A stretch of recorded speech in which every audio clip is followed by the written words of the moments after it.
네, 현대차그룹주 저희가 분석해드리겠습니다. 조호진 타큐뉴스 대표 나와 있습니다. 어서 오세요. 예, 안녕하세요. 네, 현대차는 세계 3위 완성차인데 그리고 세계 3위 이렇게 수익률을 봤을 때 가장 선두를 달리고 있다고요. 예, 예. 네. 그러니까 올해 이제 YTD라면 이제 첫 거래부터 이제 어제 종가까지 YTD를 보면은 이제 1위 기업이 이제 폭스바겐, 독일의 이제 폭스바겐, 그다음에 2등이 이제 토요타, 그다음에 3등이 이제 현대기아차인데 현대기아차 합쳐서 이제 완성차에서는 이제 그 세계에서 3위를 정도 차지했습니다. 근데 기아차 말고 현대차만 그 주가를 봤을 때 지금 화면을 보시는 대로 지금 YTD 어제 종가 기준 현대차가 64% 넘게 수익을 기록했고 토요타랑 폭스바겐은 좀 미미하게 토요타는 뭐 5% 그나마 플러스지만 폭스바겐은 심지어 마이너스입니다. 근데 그 토요타랑 폭스바겐이 좀 이상하다 볼 수는 없는 게 전체적으로 사실은 세계 완성차 시장이 좀 안 좋습니다. 가장 근본적인 이유는 트럼프 대통령이 이제 무역 분쟁이 일어나고 그러다 보니까 전체적으로 세계 시장이 좀 안 좋아서 그러면 전체적 시장이 이제 안 좋으니 거기서 그 영업이익과 매출 올리기가 어렵고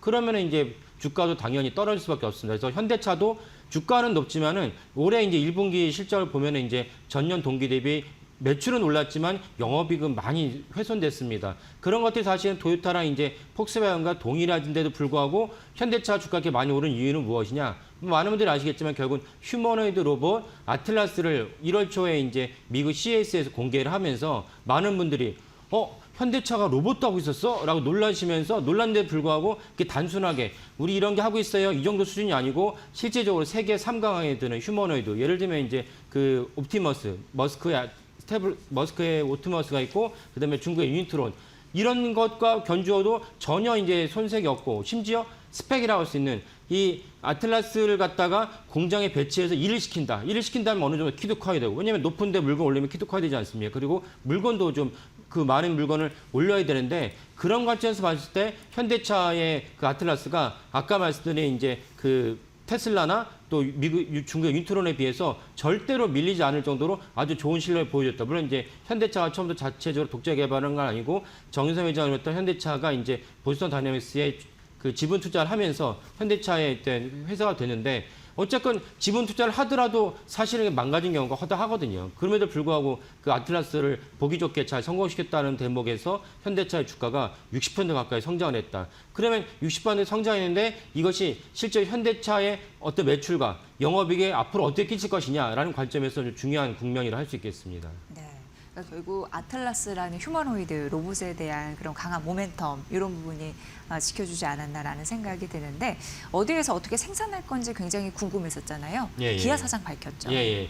궁금했는데 이제 일단 궁금했던 이유는 두 가지였습니다. 하나는 무엇이냐면 아틀라스가 실제로 돈을 벌어주느냐 이게 종목이라는 거는 눈에 보이는 뭔가 좋아 보이는 것에서 더 넘어서서 실제로 돈을 벌어줘야 되는데 돈을 벌어주려면은 아틀라스가 이렇게 잘한 거죠. 그 물구나무를 쓰고 뜀박질하는 건 좋아. 근데 돈을 어떻게 벌어줄 건데 휴머노이드 로봇은 사실은 우리나라에서 꾸준히 연구했던 휴머노이드 로봇은 레인보우 로보틱스였습니다. 뭐 기억하시는 분도 계시겠지만 카이스트 오준호 교수가 창업했던 레인보우 로보틱스였는데 휴버였죠. 휴버는 사실은 뭐 기사까지도 괜찮고 뭐 성화 봉송도 하고 뭐 있어 보여요. 하지만 그걸 돈을 어떻게 버느냐는 데서는 퀘스천이었거든요. 근데 그런 관점에서 아틀라스가 돈을 어떻게 벌 것이냐가 첫 번째 퀘스천이었고 두 번째 뭐였냐? 그래, 아틀라스를 생산 현장에 현대기아차의 생산 현장에 이미 벌써 많은 로봇이 이런 휴머노이드 로봇이 아닌 팔을 갖다 제어하는 그런 단독 작업, 반복 작업을 여러 가지 이제 그 꾸준히 할 수 있는 그런 로봇은 많이 있었지만 이렇게 그럴싸하게 있어 보이는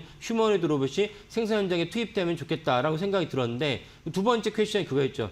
그 생산 현장에 투입할 거 여겨지는데 그때 이제 아틀라스가 온 국민이 화나고 있을 때 아틀라스를 갖다가 마땅치 않게 여기면서 심지어 아틀라스 국내에 반입하지 말라라고 강력하게 요구했던 목소리가 있었습니다. 그 어디입니까? 민노총에서 강력하게 반대를 했어요. 왜? 아틀라스가 생산 현장에 투입되는 순간 자신들의 그 먹거리가 이제 훼손되기 때문에 아틀라스에 반대했어요. 그러다 보니까 야, 그럼 이거 뭐 겉보기면 괜찮지 이거 뭐 투입을 안 되는 거 아니야? 언제 돈을 벌어야 될 건데 이런 의문점이 있었는데 이번 주에 송호성 기아 사장이 이제 해외에서 인베스터 데이 같은 걸 하면서 투자자들이 당연히 그 질문이 나오지 않겠습니까? 그래서 너네들 언제 투입할 거야? 라는 질문이 나니까 송호성 사장이 아틀라스를 미국 공장에 대량 배치할 거다라고 발표를 했고 시점도 1, 2년 안에 배치를 하겠어요. 그러니까 올해 26년이니까 늦어도 28년 이내에 배치를 한다. 이거는 뭐 일반적인 시장의 관측과 유사합니다. 그래서 1, 2년 안에 이제 배치를 하는데 한국 현장은 아직은 아니다. 왜? 민노총에 반대를 하고 있으니까요. 민노총에 반대해서 이거 가지고 파업을 하는 순간 사실은 현대기아차는 뭐 손실이 뭐 불보듯 뻔하니까 그래서 일단은 민노총의 영향력이 없는 미국 공장도 현대차랑 기아차 꽤 많이 있거든요. 그러니까 미국 공장에다가 아틀라스 많이 배치하겠다라고 이제 분명히 밝혔습니다. 그래서 아틀라스를 갖고 돈 벌 수 있는 거기에 대한 그 궤적을 분명히 제시했다라고 보시면 될 것 같습니다. 네. 근데 사실 이제 아틀라스가 현대차 매출에 직접적인 그런 도움이 될 것이다라는 계산을 깔면서 이런 예. 작업을 했을 텐데 실제 그럴 가능성이 높나요? 어떻게 보세요, 대표님? 그렇죠. 그러니까 예. 아틀라스가 생산 현장에 깔렸을 때 현대차에 직접 도움이 될 것은 무엇이냐? 결국 인건비의 절감인 거죠. 인건비라는 건 무엇이냐? 우리나라도 마찬가지고 미국도 마찬가지고 공휴일날 일을 시키면 대우수당. 그러니까 뭐 저도 대표로서 직원들에게만 공휴일날 일을 시키면 대우수당 더 줘야 돼요. 그러니까 거기에 대한 부담. 야근 수당도 마찬가지죠. 그러니까 현대차도 사실은 3교대로 걸쳐가지고 그 자동차를 쭉 조립하면 좋은데 3교대를 한다는 것은 당사자들도 일상생활에 이제 불편을 겪으니까 기피할 수 있지만 대신 그만큼의 수당을 더 줘야 됩니다.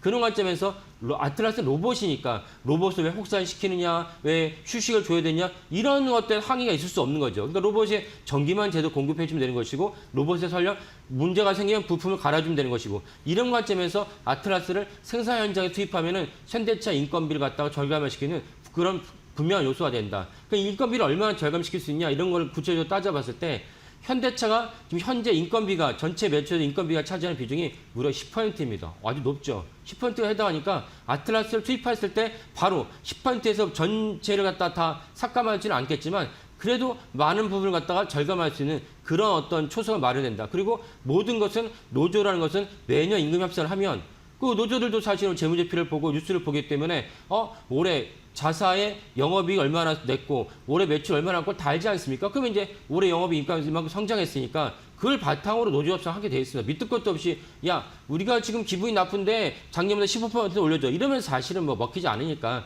노조도 합리적으로 영업이익을 바탕으로 이 정도 올려줘라고 얘기를 하는데 그럼 거기에 따라서 현대차나 그걸 갖다 무시할 수 없죠. 그러면 무슨 말씀드리냐? 매년 현대차는 주식과 매출을 갖다가 올려야 됩니다. 그럼 매출 영업이 올라가면 거기에 따라서 현대차, 기아차의 노조도 따라서 같이 올라간다. 그러면 사실은 아까 말씀드린 10%의 비중이 계속 어느 정도 유지되는데 유지된다는 건 무슨 말이냐? 그러면 이제 추가로 들어가는 비용이 현금이 꽤 많이 이제 소모될 수 있다. 하지만 아틀라스는 노조 협상이 없는 것이죠.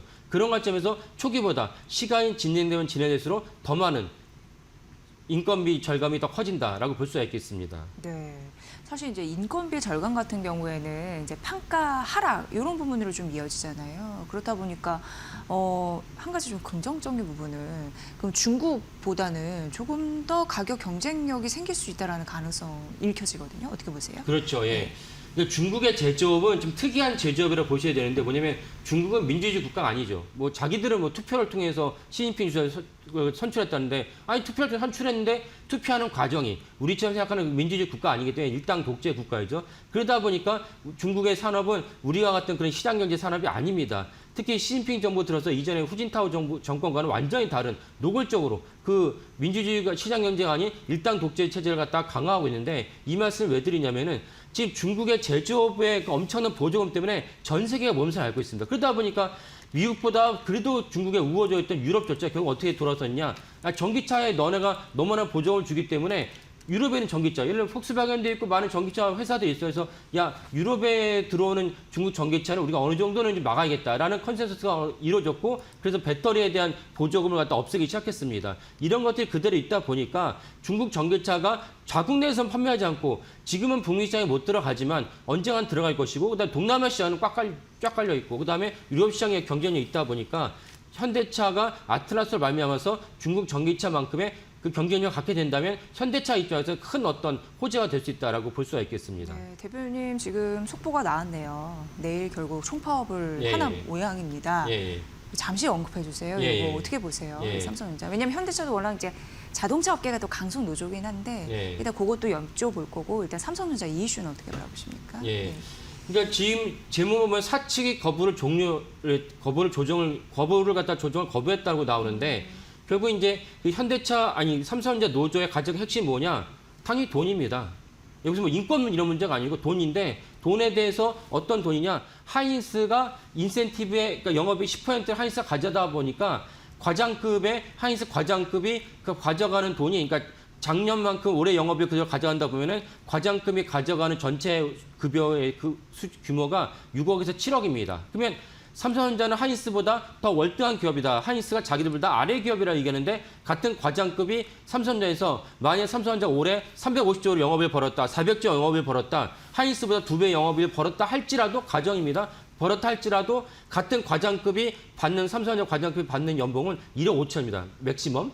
거기에 대해서 노조가 반발을 해서 이렇게 해서는 우수한 인력이 하이닉스 넘어가고 마이크로 넘어가를 막을 수 없다. 그러니까 이거 한도를 갖다가 폐지해달라 요구하는 것인데 노조는 요구했지만 경영진은 할 수 없다. 폐지 요구를 못하겠다는 것이죠. 그러니까 이 부분에 대해서 사실 전향적으로. 왜냐하면 마이크로는 그렇다치라도 같은 국내 기업에 하이닉스 넘어간다면 삼성전자의 우수한 인력은 하이닉스로 넘어가고 우수하지 않은 사람만 삼성전자 남게 되면 악화가 양화를 구축하는 경제학의 논리가 삼성전자 그대로 적용되기 때문에 이건 전형적으로 봐야 되지 않나 싶습니다. 그래서 일단은 내일 파업을 시작하면 주가나 그다음 여러 가지 그 매출에는 안 좋은 단기적으로 영향을 끼칠 텐데 이 부분을 이재용 회장이 예전과 같이 동일하게 역할을 갖다가 이걸 갖다 사안을 바라보고 접근하면 안 되겠다. 그래서 삼성전자가 이건희 회장 시절에 임원들에게 100억 단위의 임금을 지급하기 시작했습니다. 왜? 우리가 그 정도 회사니까 그 미국의 유수기업에 밀리지 않는 그 연봉을 주겠다라고 해서 실제로 국민들 환호를 했습니다. 그러면 동일하게 하이닉스가 그렇게 과장급이 7억, 6억씩 받아간다면 삼성전자 그 정도 주지 않으면 인력 유치를 막을 수 없다. 현재 삼성전자의 그 정규직 이탈률이 얼마냐? 무려 10%입니다. 10%가 다 마이크로 하이닉스가 간 건 아니겠지만 10%는 꽤 놀라운 수치 아닙니까? 그 점을 갖다가 삼성전자 최고 경영진이 좀 눈여겨봐야 되지 않을까라고 생각을 합니다. 네, 주가의 불은 보니까 이제 사후 조정이 불발이 되면서 내일 총파업 결정이 되면서 굉장히 뭔가 주가 변동성이 있습니다. 네.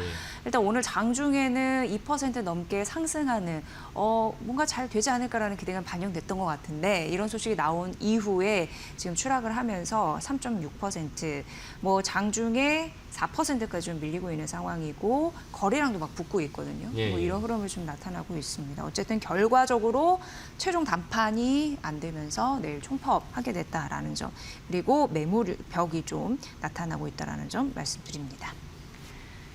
네, 결국 이제 28만 원에서 결국 장중에 26만 원 선까지 떨어지는 흐름들이 나타나는데 이제 현대차도 사실 이렇게 한번 이게 선례가 남으면 원래 이제 무노조 경영으로 굉장히 유명했던 네. 삼성전자인데 이제 노조가 이제 생기고 이런 현상이 나타났습니다. 근데 현대차 근데 자동차 업계는 원래 이제 강성 노조 아니겠습니까? 네. 이런 부분도 영향을 받지 않을까요? 어떻게 예, 보십니까? 당연히 영향을 받을 거라 네, 보고요. 네. 아까 아틀라스가 끼친 인건비 절감에 대해서 좀 더 구체적으로 수치를 말씀드리면은 네. 현재 그 아틀라스가 가격이 이제 10만 달러 이하까지 초기 구축 비용이 좀 많이 드니까 그 구축 비용이 좀 많이 듭니다. 그걸 감안해야 되고 근데 만약에 10만 달러 이하까지 떨어졌을 때 시간당 운영 비용이 5달러입니다. 5달러인데 미국에서 시간당 최저임금제보다 더 많이 되니까 현재 그 최저임금이 7.25달러입니다. 그러니까 그 아틀라스를 정상적으로 운영을 했을 때 거기에 필요한 비용이 최저임금보다도 무려 한 20% 가까이 낮다.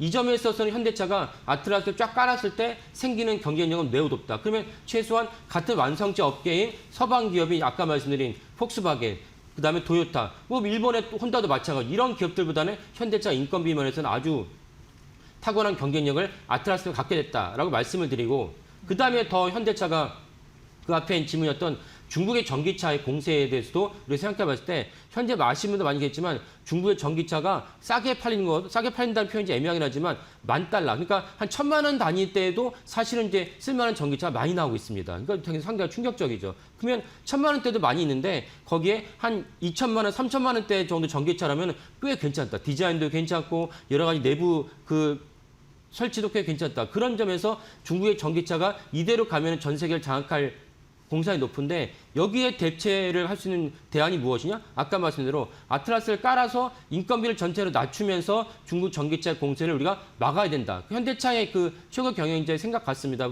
호세 문요소 그 CEO가 얼마 전에 블룸버그 TV에 나와서 한번 발표한 적이 있었는데 쭉 얘기를 들어보면 아마 그런 맥락으로 봅니다.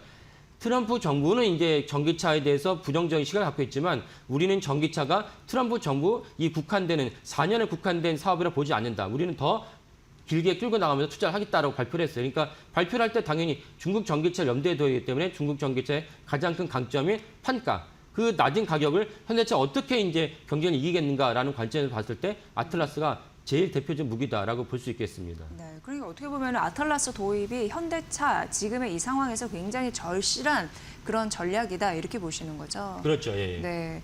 자, 그러면은 뭐 현대차 3인방, 뭐 오늘 현대 모비스, 현대 오토에버 이렇게 좀 상대적으로 좀 선방하고 있는 모습이었거든요. 전략 어떻게 가져가야 될지 마지막 말씀 들어보도록 하겠습니다. 네. 그러면 이 아틀라스가 그런 어떤 강점을 지니고 있어서 아틀라스가 중국 전기차뿐만 아니라 전기차 캐즘이라고 쉽게 말하니까 비싸서 못 사겠다는 거예요. 정부에서 돈을 주면 사는데 내 돈 갖고는 이제 못 사겠다는 게 캐즘 아닙니까? 그러면 아틀라스 때문에 현대차가 양질의 전기차, 아이오닉이라든지 EV 같은 전기차 갖다 지금보다도 20% 낮게 생산을 해서 판가를 내놓는다면 캐즘이 해소되는 것입니다. 그런 관점에 현대차는 되게 전망이 밝다고 봐야 되는데 문제는 무엇이냐? 우리나라에 들어오지 못한다는 것이죠. 지금 팰리세이드 엄청나게 잘 팔리고 있죠. 근데 또 하나 기아가 그 대표적으로 잘 팔린 미국의 전기차가 한국에 못 들어와요. 왜? 민노총이 반대하거든요. 이 정도로 민노총의 눈치를 받고 민노총의 입김이 강한데 민노총이 아틀라스를 반대하는 한 화성과 울산 공장에도 아틀라스 못 간다. 그럼 현대차는 사실 엄청난 경쟁력을 키워놓고도 사실 그걸 국민들과 소비자들에게 기여하지 못하는, 소비자에게 그걸 갖다 알리지 못하는 그런 난관에 부딪혀 있습니다. 이걸 현대차 정의선 회장이 또 이재명 대통령을 비롯한 정부에서 현대차 임직원들이 지속적으로 끈질기게 민노총을 설득을 해서 이 분야를 해소하면은 현대차의 주가나 매출이 또 한 번 점프할 것은 분명한 사실이다라고 말씀드리겠습니다. 네. 어쨌든 기업 같은 경우에는 외부에서 이거 돌발 악재나 그런 외부 변수가 있기 때문에 좀 강력한 무기 이런 부분으로 또 혁신 시대를 또 살아가야 되는데 그 아틀라스라는 또 강한 무기가 있으니까 그런 부분에서 얼마나 빨리 도입되고 그게 생산 매출로 이어지는지 우리가 좀 봐야 될 것 같습니다. 예. 그런 전략적인 포인트 짚어주셨습니다. 그리고 삼성전자 결국 내일 이제 총파업하게 됐다라는 소식까지 전해드렸습니다. 자, 조호진 학교 뉴스 대표와 함께했습니다. 대표님 감사합니다. 예, 감사합니다.